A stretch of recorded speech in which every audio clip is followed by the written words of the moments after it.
দেশের অন্যতম আলোচিত ইয়াং পলিটিক্যাল লিডার সুলতান কিছুদিন আগে একটি সড়ক দুর্ঘটনায় তিনি তার স্ত্রীকে হারিয়েছেন। তবে আজ তাকে হঠাৎ করে গ্রেফতার করা হয়েছে।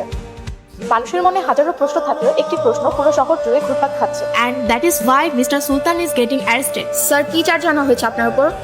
আপনার মতো একজন পলিটিক্যাল লিডারকে কেন গ্রেফতার করা হচ্ছে? আমি কখনো অন্যায় করিনি, ন্যায় করেছি। উপরওয়ালা আমার জীবনটা এত মানুষের ভালোবাসায় জান্নাতের মতো বানালেও কিছু মানুষ সেটা নরক বানিয়েছে।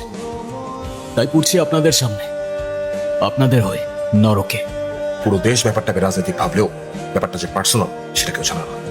কেন খুন করেছিলেন আপনার স্ত্রীকে?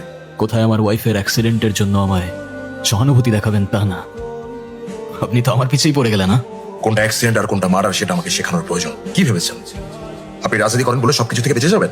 এবার আপনাকে আইনের কাছে ধরা দিতেই হবে। ঠিক আর বেটিকের মাঝখানে একটা লাইন আছে স্যার, সেটাকে রাজনীতি বলে। আমি সেটাই করি, আর আপনার এই আইন সেই রাজনীতিতেই পড়ে।